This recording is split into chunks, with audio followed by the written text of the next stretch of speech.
Je fais en moyenne 50-60 topos courts par an. Parce que si je compte les congrès en plus et autres, donc c'est plus qu'un cours par semaine. Quand on est invité à un congrès, on fait 2-3 topos dans le même voyage.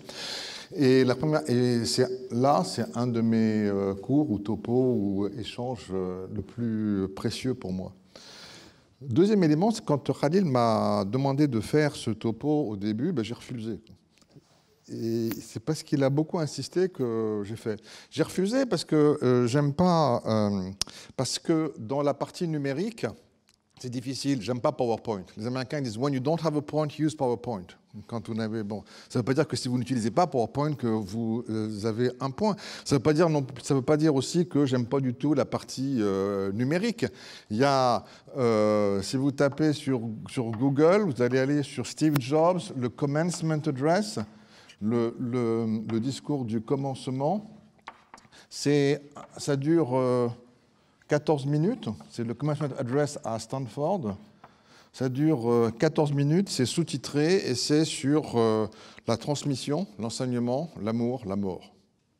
Et les internes, ça, c'est obligatoire aussi, parce qu'il y a de cet élément-là. Et puis finalement, ce qui m'a fait accepter, c'est donner, recevoir, rendre. C'est la partie effectivement de compagnonnage et de transmission qui peut se faire. Donner, recevoir, rendre, on n'est pas dans la partie avec le vieux patron barbichu et puis le pauvre interne type Barberousse qui connaît rien, qui finit par comprendre. Donner, recevoir, rendre, c'est qu'on attend le rendre. C'est que Nabil Zanoun, il m'a donné des éléments que je ne connaissais pas.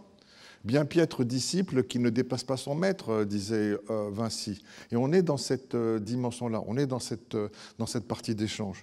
On est dans cette partie d'échange parce qu'il y a dans le monde, dans la vie, il y a 4 métiers sacrés. 4 métiers qui ne sont pas comme les autres. C'est bien le topo sur l'hémodynamique et puis la valeur de la pression veineuse centrale. Hein, on n'est pas perdu.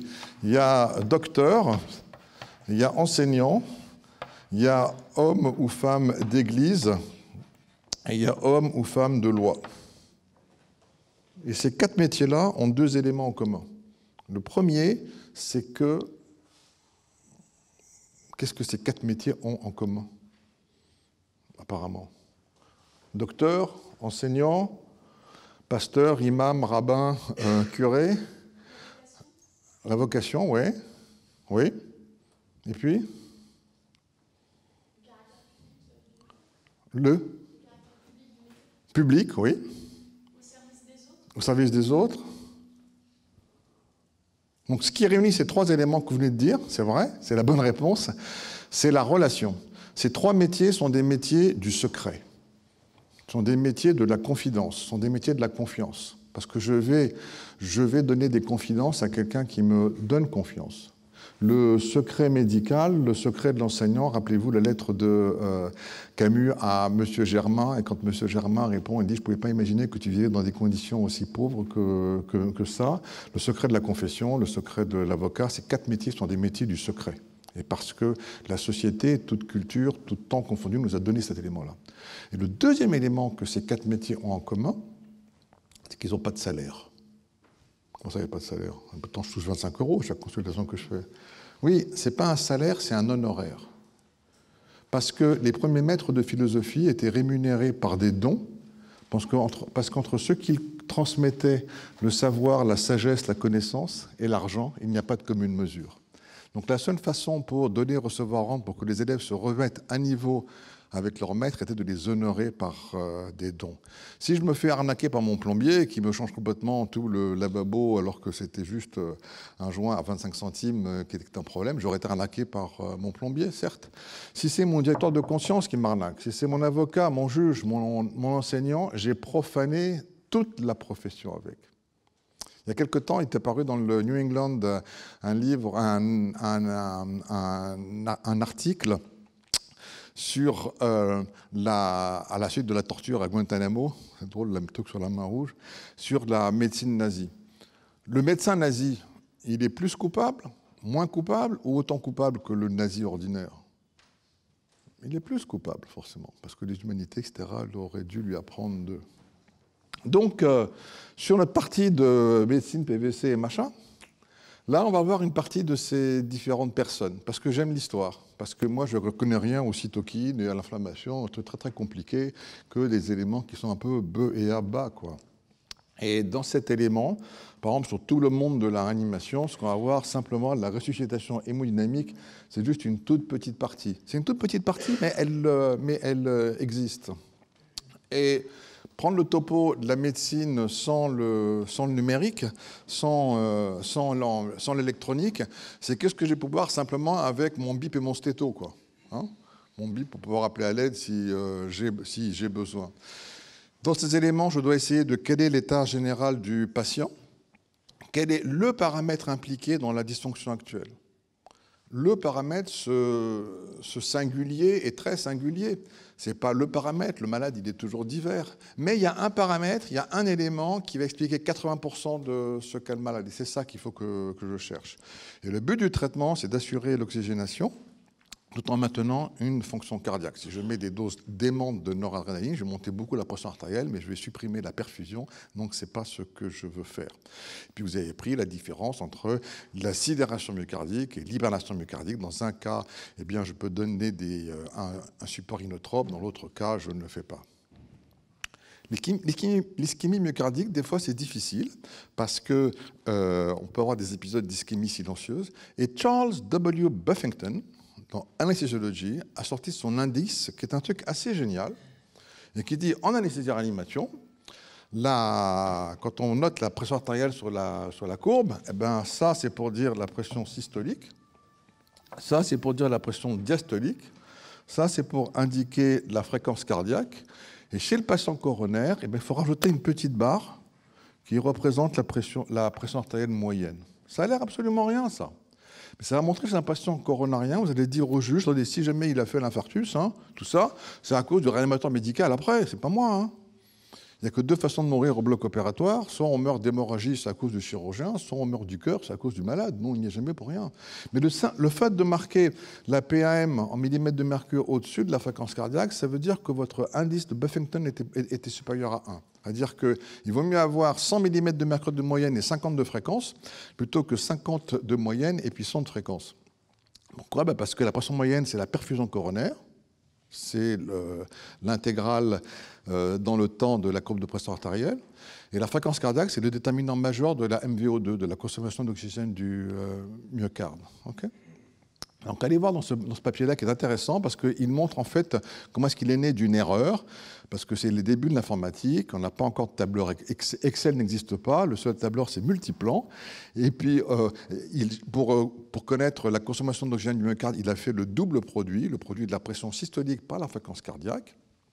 Et à un moment, il corrèle ça au flux coronaire mesuré chez l'animal. Et à un moment, il fait une erreur de tableur. Et au lieu de faire la corrélation entre perfusion coronaire et rate pressure product, le double produit, il fait le ratio. Et avec le ratio, il a une corrélation qui est encore meilleure. Il ne comprend pas pourquoi, et puis il cherche, et voilà. Parmi nos grands anciens, qui ont fondé toute notre affaire, il y a ce vieux monsieur barbichu, Jean-Louis-Marie Poiseuil. Qu'est-ce qu'il a inventé, Jean-Louis-Marie Poiseuil ?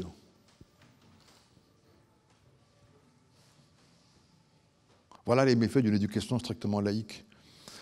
Jean-Louis-Marie Poiseuil, il a inventé la loi fondamentale de l'hémodynamique, l'ABC de l'hémodynamique. Et l'ABC de l'hémodynamique, c'est quoi ? L'ABC, c'est le PQR. P égale QR. La pression est égale au débit multiplié par les résistances. D'accord ? Bon. OK, succès d'estime. Mais vous êtes génération QCM en même temps. Ça, c'est un QCM qui est tiré de l'USMLE, United States Medical License Examination. L'USMLE, il est targeté pour que 80% des externes en 5e année répondent bon. Et si vous venez de l'étranger pour pouvoir faire une résidence aux USA, il faut que vous ayez cette USMLE. OK ? Donc on va prendre ce QCM. C'est en anglais, mais l'anglais médical, il faut s'y faire, hein, c'est comme ça. Avant, on parlait latin, maintenant on parle l'anglais est la nouvelle lingua franca. Alors, the vascular access, l'accès vasculaire, qui est le moins désirable chez a patient en cardiac arrest, c'est A, une veine périphérique antécubitale, B, une sous-clavière, C, une veine jugulaire interne, D, une veine brachiale. Quel est celui qui est le moins bon? Tic, tic, tic, tic. Alors 50-50, l'avis du public, l'appel à un ami. Tic, tic, tic. Alors? Quel est le moins bon de tout ça? Une veine périphérique antécubitale, j'ai le droit? Non? Oui? Ben oui, pourquoi pas? Une sous-clave, j'ai le droit?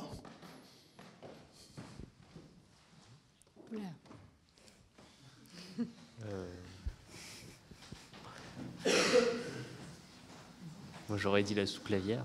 Oui, la sous-clavière, c'est le moins désirable. Pourquoi? Parce que c'est le plus proche du cœur. Hein? C'est? On va mettre un cathéter dans le cœur, peut-être, potentiellement. Ouais. Bon. Vous n'avez pas vu Pulp Fiction? Quand tu fais l'adrénaline en intracardiaque? Vous n'avez pas vu Pulp Fiction?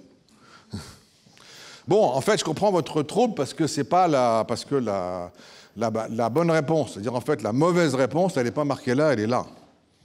La mauvaise réponse, c'est une veine fémorale. Et pourquoi je peux mettre en fémorale quand il y a un arrêt cardiaque? Ça se fait de mettre une fémorale, non? Je masse, shampoo fémoral et voilà, parce que c'est accès. Parce que la veine périphérique, je ne suis pas sûr que ça arrive. La veine sous-clavière, il faut que j'interrompe le massage, c'est pour ça que c'est pas terrible, et qu'il y a un risque de pneumothorax. La veine jugulaire interne, c'est mieux, mais bon. Veine brachiale, c'est pareil. C'est la veine fémorale que je peux faire. Alors, l'intérêt majeur de USMLE, c'est pour ça que c'est utile de le prendre, c'est qu'il y a l'explication du QCM, ce que normalement, dans l'internat, vous n'avez jamais, quoi. La réponse, c'est E. Une veine périphérique sera le premier choix chez un patient. L'accès veineux central est une alternative. Et si on fait un accès veineux central, il faudra préférer la veine jugulaire interne pour limiter l'interruption du massage à la veine sous-clavière. Because subdiaphragmatic flow is minimal, femoral vein cannulation should be avoided. Parce que le flux sous-diaphragmatique est minimal, je ne peux pas avoir de cannulation veineuse. Qu'est-ce que ça veut dire, ça? Ça veut dire que chez un animal ou un humain qui est en arrêt cardiaque, quand je le masse, il n'y a pas de flux sous-diaphragmatique. Comment il n'y a pas de flux sous-diaphragmatique? C'est quoi ces conneries-là? Parce que moi, quand je masse, je sens le pouls. C'est vrai, tu sens le pouls. Mais tu sens quoi dans le pouls? Tu sens l'artère fémorale. Mais en même temps, on sent la veine fémorale. Et que donc, pendant le massage, la pression artérielle fémorale passe de 0 à 100, la pression veineuse fémorale passe de 0 à 100, et la pression de perfusion n'existe pas. Mais je ne comprends pas, j'ai toujours fait ça. Ben, tu as toujours fait mal. Pourquoi? Parce que la veine cave est avalvulaire. Donc quand je masse, tout dégouline. C'est dommage, parce quand j'ai un arrêt cardiaque, la veine fémorale est une facilité. Oui, c'est une facilité. À ce moment-là, je dois mettre dans les bonnes réanimations, je dois avoir un cathéter de 60 cm pour remonter au niveau du cœur, justement. Parce que si jamais je fais avec mon Catlon 14 en fémoral et que je fais un bolus d'Adré, le bolus d'Adré, il fait ça. Parce que P égale QR. Mais comment ça se passe dans le cerveau? Eh bien, dans le cerveau, c'est différent. Parce que Dieu, ou la mère nature, a décidé de mettre une valve au niveau du confluent veineux de Pirogov. Ça veut dire que quand je masse, je vais avoir une montée de pression aortique, mais la montée de pression dans la veine jugulaire va être beaucoup moins forte parce que ça va s'arrêter au niveau de cette valve du confluent veineux de Pirogov. Et pourquoi est-ce que Dieu ou la mère nature a mis une valve là, alors que la veine cave inférieure est avalvulaire? Pourquoi? Ben parce que tous les matins, lorsque je fais une manœuvre de Valsalva, une expiration forcée à glotte fermée, je monte la pression intrathoracique de 0 à 60. Si je n'avais pas la valve, je pourrais monter la pression veineuse jugulaire de 0 à 60, donc je n'aurais pas de pression de perfusion et j'aurais un collapse. Je tomberais dans les pommes. Ce serait dommage quand même. Ça a été montré par Niemann, circulation en 1981, quand la majorité d'entre vous n'était encore une mauvaise pensée dans la tête de votre père. Il met un cathéter par voie rétrograde chez le chien, à travers l'auricule, il met un cathéter dans l'oreille droite, il refait monter dans la veine, et il y a le massage. Il mesure la pression veineuse et il va retirer progressivement le cathéter. D'accord? Il va passer la valve. Quand il masse, là, en haut, c'est la pression thoracique et donc la pression aortique. Là, c'est la pression veineuse. Il retire le cathéter et au niveau de la flèche, tac, on voit qu'au niveau de la flèche ici, on voit que la pression aortique et la pression auriculaire de la veine cave supérieure en dessous de la valve est la même. Donc il n'y a pas de flux. D'accord? Donc P égale QR, c'est fondamental parce que ça nous apprend que la perfusion cérébrale se fait lors de la phase de compression, lorsque j'ai un gradient, okay, et que la perfusion coronaire se fait lors de la phase de décompression. Lors de la compression, toutes les structures intrathoraciques montent au même niveau. Donc P égale QR, je n'ai pas de gradient de pression. Lors de la phase de décompression, je vais avoir une baisse de la pression veineuse beaucoup plus abrupte que la baisse de la pression artérielle, et donc j'ai un gradient de pression de perfusion pour le cœur. Donc le cœur est perfusé lors de la décompression, et le cerveau est perfusé lors de la compression. C'est un des éléments qui explique pourquoi est-ce qu'on fait de l'adré dans l'arrêt cardiaque. Comment ça marche l'adrénaline dans l'arrêt cardiaque?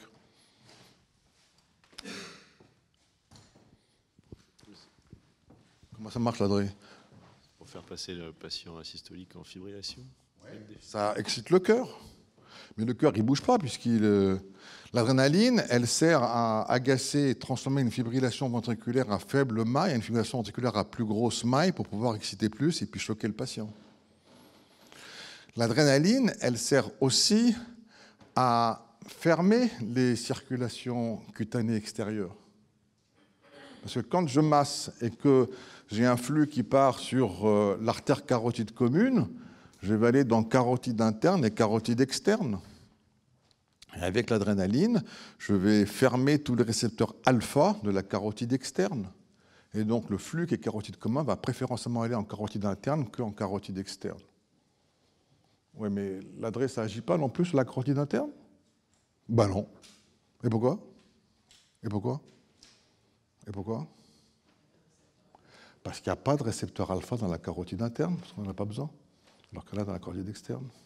Donc on voit que les éléments P égale QR sont assez importants, assez essentiels. Et on arrive à notre fameuse PVC, parce que la pression veineuse centrale.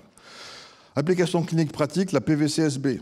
Alors la première leçon qu'on apprend en anesthésie, c'est comment est-ce qu'on met une veine. C'est comment on fait une perfusion. Alors, tu vas me tenir le micro, comme ça, voilà. Alors, pour prendre une perfusion, il faut prendre la main du patient ou de la patiente et puis caresser un peu pour faire sortir la veine.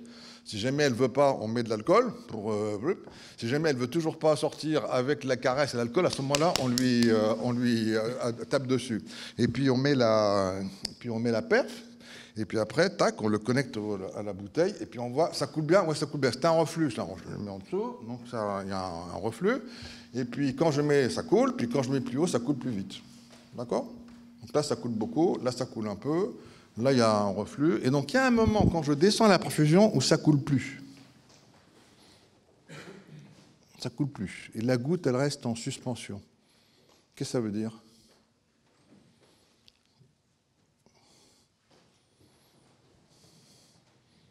P égale QR, qu'est-ce que ça veut dire? C'est quoi ton prénom? Victor, notre volontaire saint, voilà. Enfin, saint. Je mets la perf, et là, tac, à ce niveau-là, ça ne coule plus. Qu'est-ce que ça veut dire? Comment tu t'appelles? Antoine, mon assesseur technologique. Donc là, Victor, il est là. Là, la perf, elle ne coule plus ici. Donc ça veut dire que la pression dans la veine, là, vas-y, elle est égale à la pression dans la colonne d'eau. Elle est égale à la pression liée à la hauteur de la colonne d'eau. D'accord? Donc ça fait 5 cm d'eau entre la colonne. Si jamais Victor, il était insuffisant cardiaque au dernier degré avec une PVC à 15, ça s'arrêterait de couler là. D'accord? Plus fort, on peut estimer la PVC sans perfusion. Simplement avec mon bip et mon stéto. Donc là, quand on va mettre la perf, on caresse un peu, à jour rasant, là on voit qu'il y a une belle veine là. Antoine, est-ce que tu peux confirmer qu'on voit la veine là? Oui. On voit la veine. Caméraman, s'il vous plaît, là, on voit la veine. C'est vachement important, close-up, tout ça. Là, on voit qu'il y a une veine. Maintenant, tu fais aucun effort musculaire. Laisse tomber la main complètement. Et je vais augmenter progressivement. Laisse tomber, tu fais aucun effort, c'est moi qui fais tout l'effort. Et là, tac, on ne voit plus la veine. Qu'est-ce que ça veut dire quand on ne voit plus la veine? Là, on ne voit plus la veine. On ne voit plus la veine. Donc, son volume est égal à 0. Si le volume est égal à 0, ça veut dire que la pression transmurale, la pression dedans moins la pression dehors, est égale à 0. Comme la pression dehors, c'est la pression atmosphérique, référence c'est 0, ça veut dire que là, la pression est égale à 0. Si ici, la pression est égale à 0, je me remets par rapport à l'ongle de Louis, et donc je vais voir que sa pression veineuse centrale, elle est à 4 cm d'eau. Intellectuel, non? Étonnant, non? C'est étonnant. C'est étonnant. C'est ce qu'on faisait avant avec la pression veineuse centrale. Mais les crétins vont vous dire la PVC n'est pas un bon reflet de l'hémodynamique, donc ça ne sert à rien, donc il ne faut pas la mesurer. Les crétins vont vous dire la PVC ne sert à rien, donc il ne faut pas la mesurer. Ouais, c'est des crétins.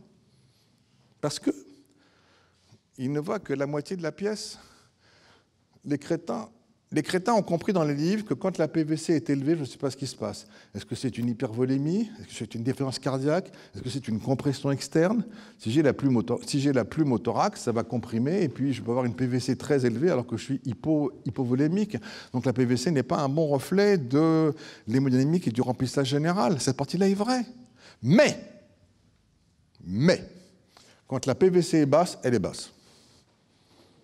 Donc, les crétins qui vous disent la PVC est un mauvais reflet de l'hémodynamique, ils disent oui, mais quand la PVC est basse, elle est basse. Quand la PVC est basse, elle est basse. Ça peut être qu'il n'y a pas de pression externe puisqu'elle est basse.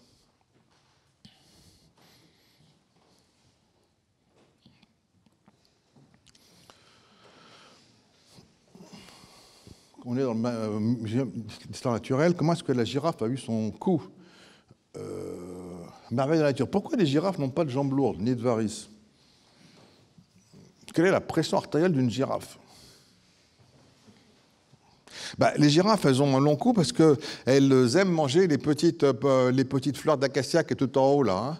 Et puis, plus les feuilles sont en haut, et plus elles sont tendres. Et donc, la girafe, elle aime bouffer ça. Et c'est pour ça qu'une girafe, ça ressemble à ça, que ça ne ressemble pas à ça. Donc la girafe est intéressante parce qu'elle est... Pourquoi elle n'a pas de jambes lourdes? Parce que là, on est un humain, ça va être là. Donc là, on est à 3 mètres au garrot. On est 3 mètres, donc on a 300 cm d'eau ici, de pression hydrostatique. 300 cm d'eau, ça fait 300 mm de mercure, genre. Pourquoi est-ce qu'elle n'a pas de jambes lourdes?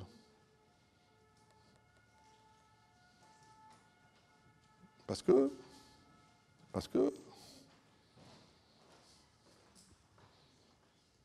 qu'elle a un G-suit, elle a une combinaison anti-G des aviateurs.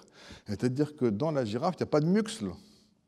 Il n'y a que du tendon et des fibres élastiques dures et qui serrent ça. La partie musculaire, elle commence ici simplement, comme dans un cheval. Les jambes d'un cheval, on ne parle pas de pattes, on parle de jambes pour un cheval. Les jambes d'un cheval, il n'y a que de l'os et des tendons. Donc c'est assez facile d'expliquer pourquoi est-ce que la girafe n'a pas de jambes lourdes. Maintenant, quelle est la pression artérielle d'une girafe? Parce que là, on est à 3 mètres du sol, mais là, on est à 5 mètres du sol. Ça veut dire que pour avoir 100 mm de mercure de pression de perfusion moyenne au niveau cérébral, là, il y a 200 cm, donc il faut que je sorte au minimum à 300 mm de mercure de pression systolique. Ou 250, parce que la girafe, elle a un petit cerveau quand même. Hein. Mais elle a quand même un cerveau. Donc, pour avoir 100 mm de mercure de moyenne à la tête, on doit sortir en pression aortique à 300 mm de mercure. Hein? C'est logique, parce que P égale QR. Qu'est-ce qu'elles font les girafes quand elles ont mangé beaucoup de petites feuilles au sommet des arbres? Eh ben, elles ont soif et elles boivent. Mais comment ça boit une girafe? Eh ben, ça écarte les pattes, sinon le cou n'arrive pas à descendre, puisque ça fait 2 mètres et puis 3 mètres sur le garrot. Ça veut dire que là, elle avait 300, je rappelle qu'elle a 300 mm de mercure en sortie de aorte, hein, et je rajoute 200 mm de mercure, 200 cm d'eau, ça veut dire que là, il y a une pression cérébrale à 500 mm de mercure. Elle va faire un accident vasculaire cérébral, la girafe, et elle va mourir. Donc c'est quoi la pression artérielle d'une girafe? Comment ça marche? Et pourquoi? Et pourquoi? Et pourquoi? Pourquoi, c'est le mot de l'interne. Une journée où vous n'avez pas posé 20, 30, 40 fois pourquoi, c'est une mauvaise journée. Eh bien, quand on mesure la pression artérielle de la girafe, on trouve 16,9. 16,9. Comment on peut avoir 160 mm de mercure de systole là, alors qu'il y a 200 cm d'eau de différence? Comment est-ce que ça peut arriver là-haut? Parce que le matin, quand je prends mon bain, hein, et que je prends le pommeau de douche, et que je le retourne, l'eau, elle fait tss, puis ça ne va pas jusqu'en haut. Alors? Oui?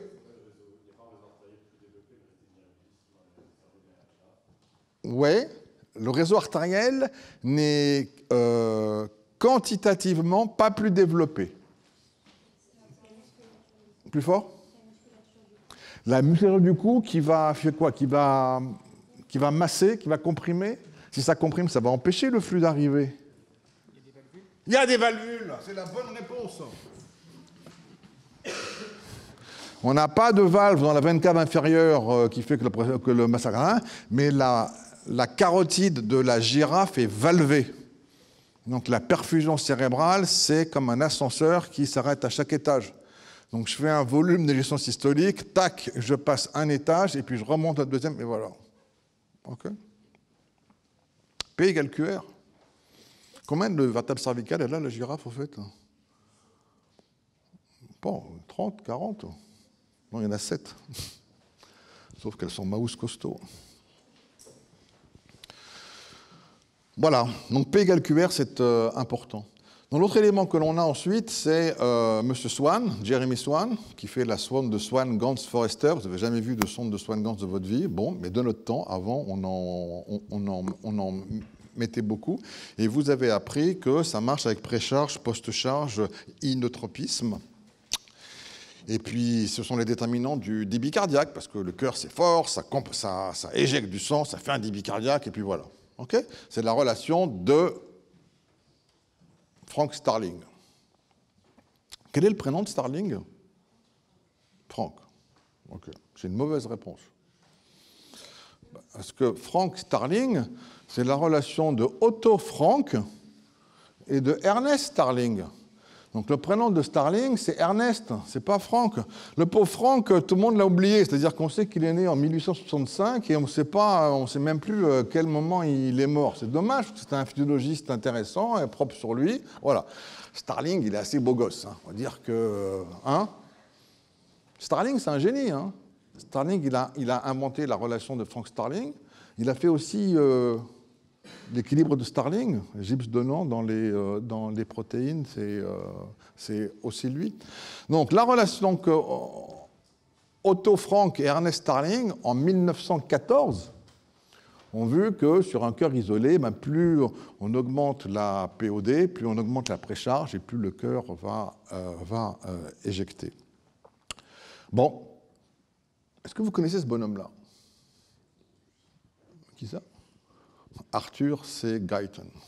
Arthur C. Guyton, il a théorisé la théorie du retour veineux. Et il dit finalement que, certes, selon Starling, le cœur est une pompe qui augmente la pression artérielle et qui génère un débit cardiaque, mais ça peut aussi être vu comme une pompe dont le travail est d'abaisser à chaque fois la pression dans l'oreille droite, ce qui assure un retour veineux. Ce n'est pas parce qu'on vous a appris que ça à l'école que ça n'existe pas. C'est-à-dire qu'à côté de la dimension active, solaire, masculine, il y a une dimension passive, lunaire, féminine, pardon le cliché, sur la partie de retour veineux.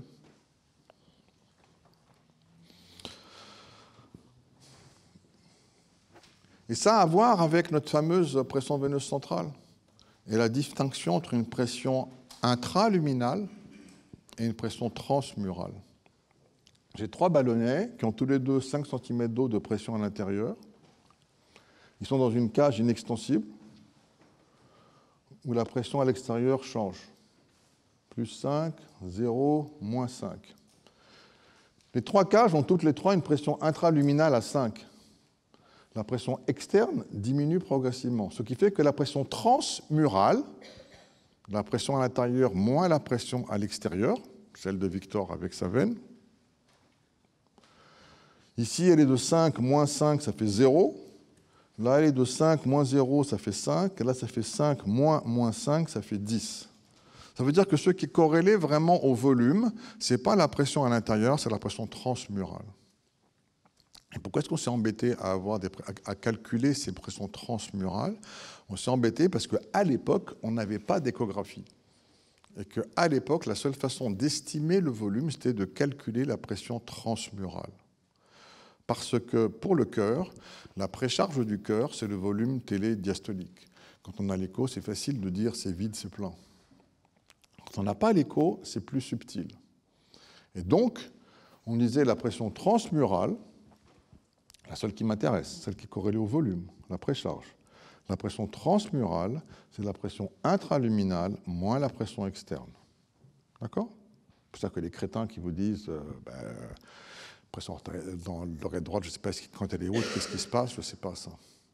Mathématiquement, on peut passer de là à là en disant je fais passer ext de l'autre côté. Je veux dire la pression intraluminale, celle que je mesure réellement, soit par la PVC Sadek-Beloussi, soit par le moniteur, la pression intraluminale, elle est égale à la pression transmurale, ce qui correspond vraiment au volume de l'oreillette, plus le degré de pression externe. D'accord? Pour passer de ça à ça, il m'a fallu 2 ans, en fait, pour comprendre vraiment qu'est-ce que ça veut dire, ça. Et c'est là, quand vous vous saisissez de ça, que vous avez compris ça, vous comprenez que quand la PVC est basse, elle est basse. La PVC que je mesure, celle que je vois, c'est la pression intraluminale. Si ça, c'est bas, ça veut dire que la pression transmurale est basse, que son volume est bas, et que la pression externe qui comprime dehors est aussi bas. Donc quand la POD intraluminale est basse, la PVC est basse, elle est basse. Le malade, il est hypovolémique. Quand la PVC que je mesure, elle est haute, là, il faut que je réfléchisse. Quel est le degré de pression externe qui existe? Et quel est le degré? Et là, je peux élaborer sur défaillance cardiaque potentielle, sur hypervolémie et autres. OK? Mais quand la PVC est basse, elle est basse, quoi. Avec la ventilation, la pression intraluminale, elle va changer au prorata des changements de ventilation mécanique. Et la pression transmurale, si je prends ça et qu'en dessous, je mets la pression pleurale, et que je soustrais la pression pleurale à la pression intraluminale, je vois que j'ai une pression transmurale qui est relativement constante. D'accord? Donc, ça, c'est la définition dans le livre. Transmurale, c'est intraluminale moins pression externe. Ça, c'est la vraie équation opérante. La pression que je vois, c'est la pression intraluminale, c'est la volémie plus le degré de pression externe qu'il peut y avoir autour. Donc la PVC, c'est un indice merdique, mais utile. Ça existe.